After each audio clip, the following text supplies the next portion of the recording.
салом алайкум бародарони азиз. имрӯз қарор дорем дар яке аз фермаҳои замонавии олмон ки дар ин ҷо мутахассиси тоҷик ҳамчун ҳед менеҷер шуда дар ҳамин ферма фаъолият мекунанд. Ин кас акои Бурҳон Воҳидов мебошанд ва ман мехоҳам ки якчанд суол барои пешравии Тоҷикистон, барои пешравии соҳаи чорводорӣ аз акои Бурҳон пурсида бошам. Акои Бурҳон, салом алайкум. аввалин саволе ки ман мехоҳам аз шумо пурсам ин албатта барои тамошобинонам бисёр чи аст, интересни аст. Ин чӣ тавр ба Олмон омадед ва чӣ тавр то ин зинаи боло яъне расидед, муваффақ шудед? وعلیکم السلام، خوش آمدید به فرمه زادپروری. تشکر زیاد. من همچون تجربه آموز سال 2017 تجربه پروفسیونلی خود را در یکی از شهرهای آلمان سر کردم. در آنجا به اتمام رساندم. در یکی از فرمه‌های ذاتی بود آنجا هم که دارای زیاد از 400 گاوای خوشزاد پرورش می‌یافتند و با گذشت روز برای دوم بار تکلیف شدن من به آلمان ماست با دستگیری کارفرمایمون پیشترم صورت گرفت و مرا باز به آلمان تکلیف کرد. تجربه آموزی خود را تا سال 2019 دوام دادم و سزاوار سرتیفیکات گشتم. تا این دم در بسیار فرمه‌های زمانوی او قرار داشتم برای تجربه را غنی کردن و از سال 2019 تا سال 2024 در شهر فلنسبورگ به کار شروع کردم. آنجا دانشگاه خود را تکمیل داده همچون متخصص این ساحه نائل گشتم. بهترین. شروع از سال 2025 قرار دارم در یکی از ولایت‌های آلمان مکلنبورگ فورپومن در نزدیکی شهر شویرین همچون متخصص ساحه چاروای کلان شاخدار کار فعالیت میبرم.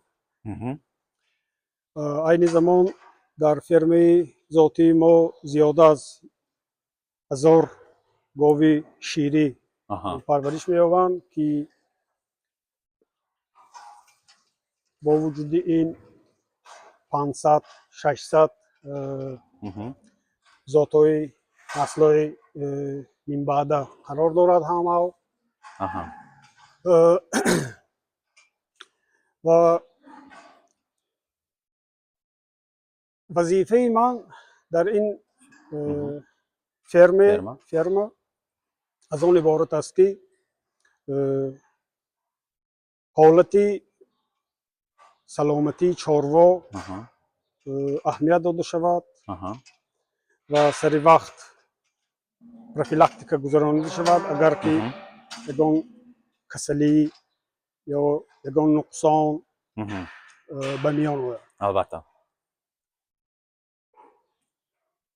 همچون متخصص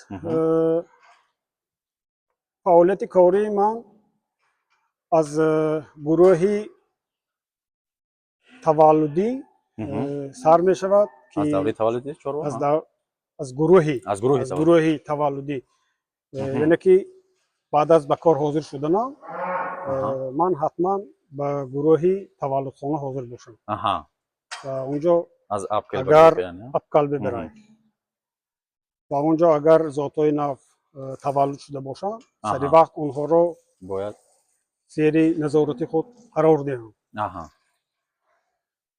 بعداً در فرمه ما برنامه‌های گوناگون قرار دارد که یکی از آن اهمیتی به خواهش آمدنی چاروا که برونز سیکلوس آها. برونز سیکلوس نامیده می شود. بله از برنامه اتاق به برنامه. دفتر کاری خود قید نموده شروع به باردارکنی سونی بله مشغول می شوم. آها بعد از گذرانیدن باردارکنی سونی آها وظیفه من بعدی من طبابت تفاوت چهاربا طبابت چهارواهایی که بیمار هستن به برنامه نداپ آها که از طرف کارخانه آلتا گنتیکس آها. پیشنهاد شده است. یعنی این برنامه به قید خود گرفته سری وقت آنها رو معالجه میکنیم. بعدا با گروه هایی که تراکنشتلنده بله خشک در دوره خشکی یعنی در دوره خشکی قرار دارند آنها را از روی برنامه هم زیر نظارت گرفته آن چهارواهایی که تولدشان نزدیکند آنها را به گروهی از یک گروه به گروه دیگر میگذرانیم. یعنی شما اساسا خیلی که شما گفتید یعنی فرم پره با تجهیزات‌های زمانوی چی کرده شده است و با طوری یعنی با برنامه‌ها کار میکنید نه اینکه کارهای جسمانی خیلی که گفتید. بله البته این بسیار یک چیز خوب است. زمان معاصر شد عصر 21 تکنیک‌ها ترقی کرد. البته این هم کار متخصصان را آسان میکند. بله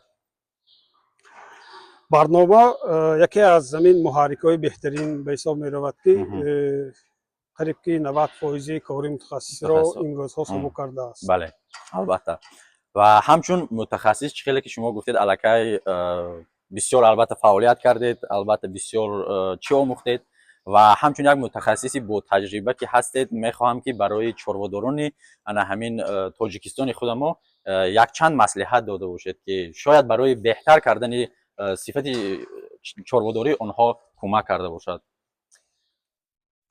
مصلحتی از همه مهم برای تشکیل چرواداری در تاجیکستان پیش از همه این مبلغ گذاری می باشد.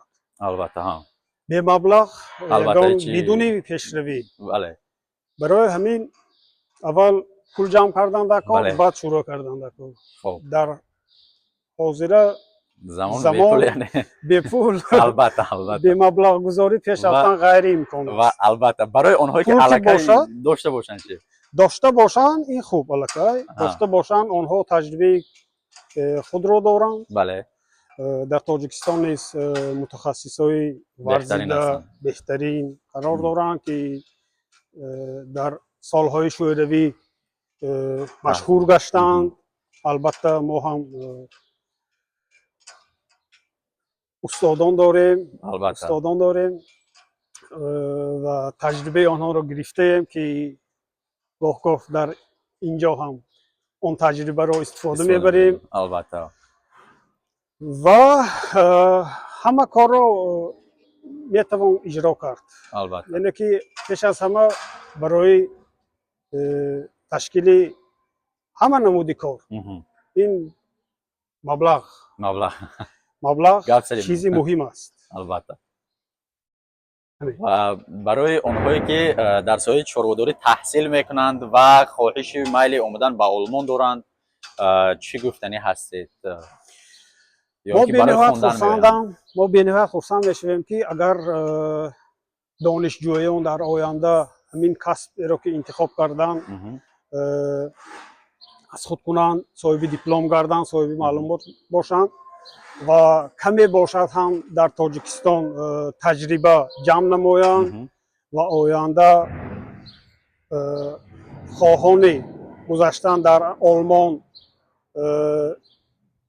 تجربه آموز همچون یا اینکه کار و فعالیت نیت داشته باشند البته این هم خوب است.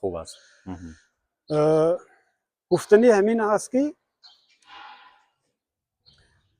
پیش از به یک کشور سفر کردن باید اول کمی تجربه خود را غنی گردانید. البته ها چون که بدون تجربه یا بدون دانش آمده کارو شروع کردن کمی دشوار میگردد. البته برای همین اول کمی باشد هم تجربه خود رو در تاجیکستان سایقل داده، بعدا مصلحت پرسیده، بعد پیشنهاد عریضه خود رو برای گرفتن ویزا پیشنهاد کردن در کار و آموختن زبان هم. و آموختن زبان این چیزی مهم است. زبان البته محرک هر یک پیشروی است. البته بدون زبان پیشروی غیر امکان است.